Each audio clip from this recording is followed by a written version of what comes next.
जीवन का सत्य।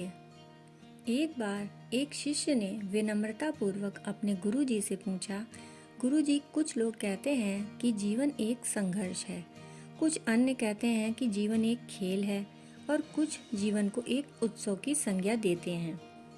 इनमें कौन सही है?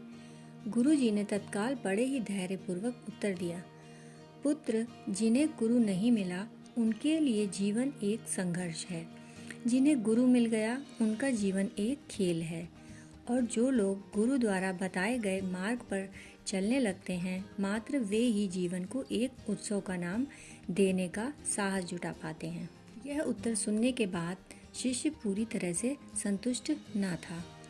गुरु जी को इसका आभास हो गया। वे कहने लगे, लो, तुम्हें इसी संदर्भ में एक कहानी सुनाता हूँ। ध्यान से सुनोगे तो स्वयं ही अपने प्रश्न का उत्तर पा सकोगे। उन्होंने जो कहानी सुनाई वह इस प्रकार थी। एक बार की बात है कि किसी गुरुकुल में 3 शिष्यों ने अपना अध्ययन संपूर्ण करने पर अपने गुरुजी से यह बताने के लिए विनती की कि उन्हें गुरु दक्षिणा में उनसे क्या चाहिए। गुरुजी पहले तो मंद मंद मुस्काए और फिर बड़े स्नेह पूर्वक कहने लगे, मुझे तुमसे गुरु दक्षिणा में एक थैला भर के सूखी पत्तियां चाहिए, ला सकोगे? वे तीनों मन ही मन बहुत प्रसन्न हुए, क्योंकि उन्हें लगा कि वे बड़ी आसानी से अपने गुरुजी की इच्छा पूरी कर सकेंगे। सूखी पत्तियां तो जंगल में सर्वत्र बिखरी ही रहती हैं। वे उत्साहपूर्वक एक ही स्वर में बोले, जी गुरुजी, जैसी आपकी आज्ञा।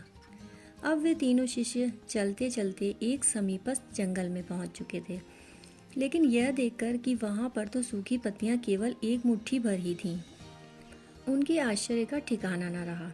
वे सोच में पड़ गए कि आखिर जंगल से सूखी पत्तियां उठाकर कौन ले गया होगा।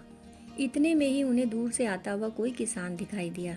वे उसके पास पहुंचकर उससे विनम्रता पूर्वक याचना करने लगे कि वह उन्हें केवल एक थैला भर सूखी पत्तियां दे दे।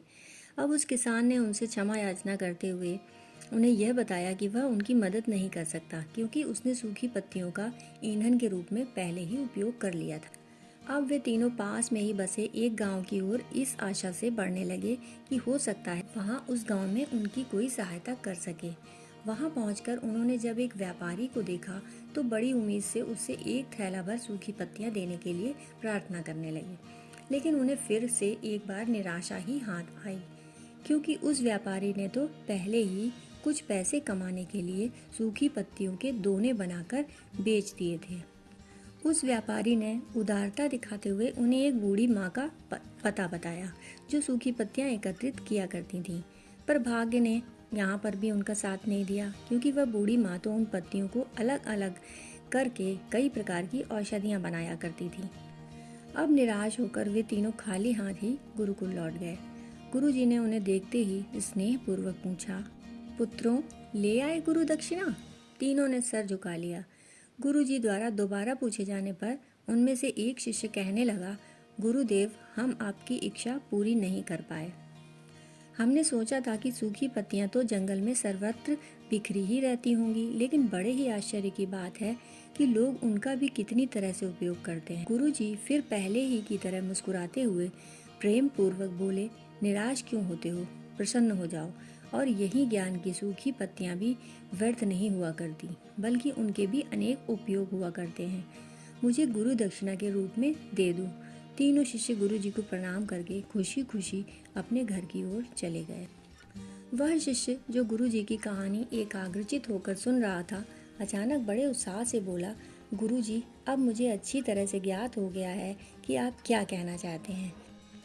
आपका संकेत वस्तुतः इसी ओर है ना, कि जब सर्वत्र सूखी पत्तियां भी निरर्थक या बेकार नहीं होती, तो फिर हम कैसे किसी भी वस्तु या व्यक्ति को छोटा और महत्वहीन मानकर उसका तिरस्कार कर सकते हैं। चींटी से लेकर हाथी तक और सुई से लेकर तलवार तक सभी का अपना अपना महत्व होता है।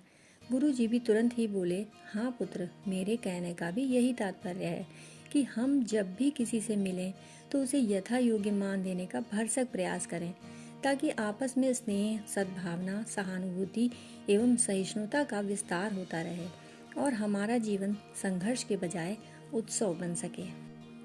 दूसरे, यदि जीवन को एक खेल ही माना जाए तो बेहतर यही होगा कि हम निर्विक्षेप, स्वस्थ एवं शांत प्रतियोगिता में ही भाग लें और अपने निष्पादन तथा निर्माण को ऊंचाई के शिखर पर ले जाने का अथक प्रयास करें। अब शिष्य पूरी तरह से संतुष्ट था। अंततः हमें यही ज्ञात होता है कि यदि हम मन, वचन और कर्म, इन तीनों ही स्तरों पर इस कहानी का मूल्यांकन करें तो भी यह कहानी खरी ही उतरेगी।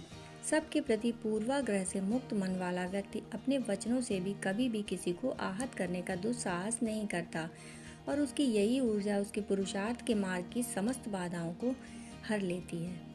वस्तुतः हमारे जीवन का सबसे बड़ा उत्सव पुरुषार्थ ही होता है, ऐसा विद्वानों का मत है। कहानी सुनने के लिए आपका बहुत बहुत आभार।